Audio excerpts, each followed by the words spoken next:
Oi, meu nome é Patrícia, esse é mais um vídeo do meu canal. E hoje eu vim aqui contar pra vocês um pouco sobre a minha gravidez.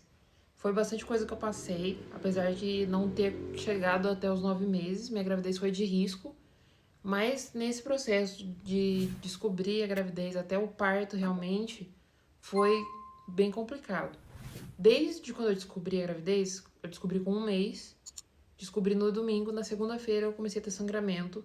Eram sangramentos bem pouco, assim, que vinha quando eu ia ao banheiro, quando eu ia urinar, e eu ia me limpar, então daí eu via sangue, mas bem pouquinho de sangue mesmo, coisa que se eu não reparasse, às vezes eu nem ia perceber que tava tendo sangramento. Passei na primeira ginecologista, ela falou que, primeira obstetra, ela disse que não tinha problema estar sangrando, porque sangramento não quer dizer nada, tem gente que sangra a gravidez inteira, e isso não quer dizer que o bebê tá em risco, e ela disse também que isso não interfere na saúde do bebê.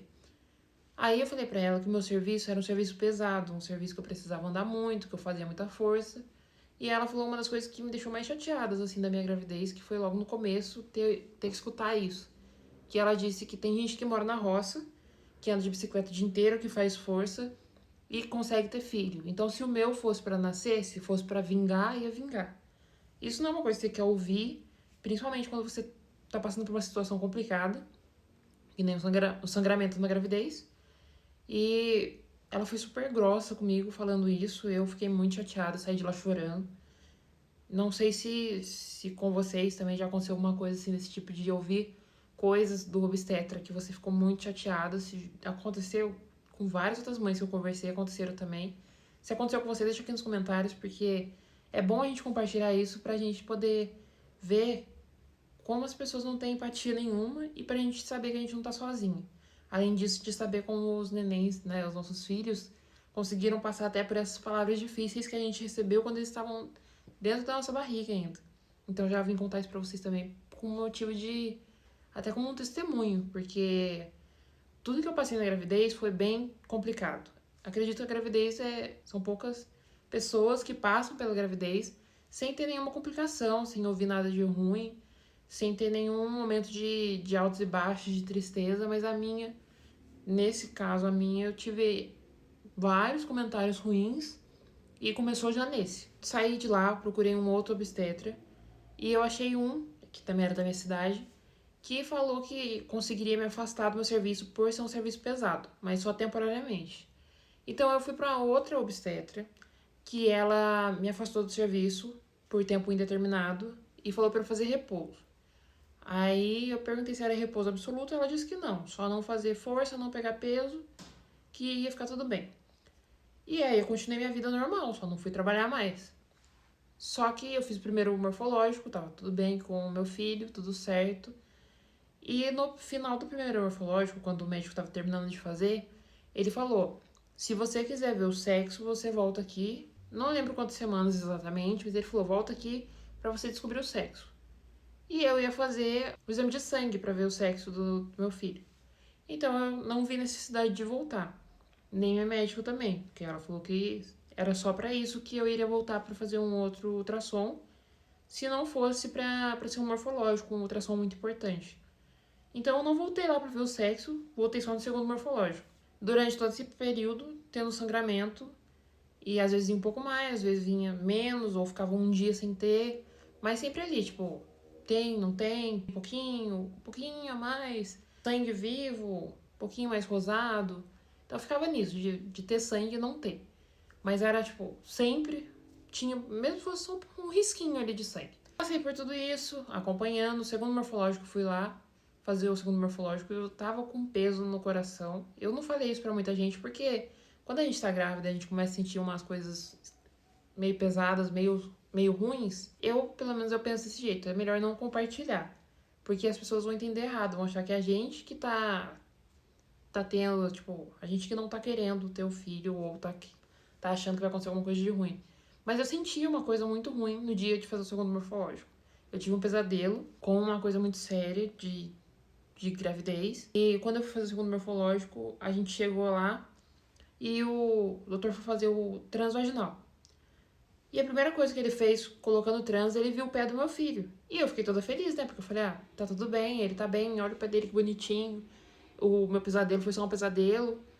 E aí ele falou, tem um negócio errado. Daí eu já fiquei muito preocupada já. Ele falou, não era pra dar pra ver o pé dele daqui. E aí eu fiquei meio sem saber o que estava acontecendo. Ele foi fazendo o exame e ele falou pra gente que o meu colo do útero estava abrindo e pediu desculpas, muitas desculpas, por não ter feito outros pedidos de ultrassom antes. Porque ele falou que se ele tivesse acompanhado melhor nesse período, mesmo sabendo que estava tendo sangramento, eles não pediram mais ultrassom. Se eles tivessem acompanhado melhor, eles teriam como ver essa condição que eu tenho, que é incompetência íntimo cervical, se não me engano, que significa que o meu útero não aguenta o peso da criança, não aguenta ter um filho. E meu útero começou a abrir, começou a dilatar. Quando eu fui fazer o segundo morfológico, eu já estava com 2 centímetros de dilatação e eu estava. Minha bolsa tava começando a sair já. Então, por isso que o pé do meu filho tava ali dando pra ver, porque ele tava com o pé no espacinho que abriu. E eu sentia muita cólica mesmo. Então, nesse segundo morfológico, quando eu fui fazer e a gente viu isso, eu, né, fiquei muito preocupada. E a gente foi. O médico falou pra mim procurar um. Falou pra eu procurar um hospital pra eu tentar me internar urgente pra tentar, né, manter minha gravidez. Continuou pedindo desculpa e eu meio sem entender ainda que, né, a gravidade do que estava acontecendo.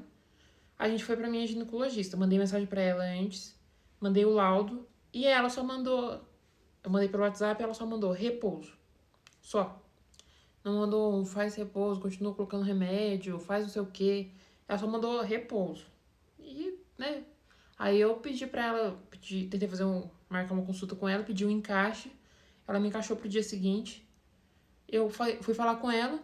Ela disse que é uma coisa que a gente não consegue prever, porque só dá pra saber quando, né, perde o neném, geralmente. E começou a falar como se eu já tivesse perdido meu filho. Falando que, é difícil, né? É, acontece, mas é difícil. Eu sei que é difícil, mas fica tranquilo, acontece. E daí eu falei, mas não tem nada que a gente possa fazer pra tentar segurar ele aí? Olha, até dá pra tentar, mas do jeito que tá, eu acho muito difícil. E quem que quer ouvir essas palavras quando você tá grávida? Quando você escuta que seu filho pode estar em risco? Ninguém quer ouvir isso. O médico do ultrassom falou que eu podia tentar colocar um anel pra tentar segurar, fechar o útero. E eu perguntei pra ela desse anel. Aí ela falou, olha, é R$ 600, eu posso até colocar, mas por sua conta em risco. Aí eu falei, mas não garante? Ela, não garante nada, mas se você quiser colocar. Aí eu pedi pra ela um encaminhamento pra tentar ser internada. Consegui fazer a minha internação. E nessa internação me colocaram deitada, com as pernas pro alto, pra tentar não fazer peso, pra não dilatar mais o meu útero, pra não ter risco do meu filho acabar nascendo antes do tempo e eu acabar perdendo ele. Eu fui internada com 23 semanas. E eu fiquei até as 27 semanas sem poder levantar, nem pra beber uma água, nem pra ir no banheiro, tomando banho de leito, pra tentar segurar meu filho. Ele nasceu de 27 semanas, prematuro extremo, mas graças a Deus deu tudo certo, porque nesse período que eu fiquei internada, eu fui tomando os remédios pra ajudar no desenvolvimento dele, e acabou que, graças a Deus, ele nasceu bem, saudável, e tá muito bem até hoje, graças a Deus, e vai continuar incrível e evoluindo muito bem. Espero que tenham gostado do vídeo. Se gostaram, não esqueça de deixar o seu like, de se inscrever aqui no canal e comenta aqui se você teve uma experiência também difícil na sua gravidez. Espero que tenham gostado do vídeo. Até o próximo vídeo. Um beijo. Tchau!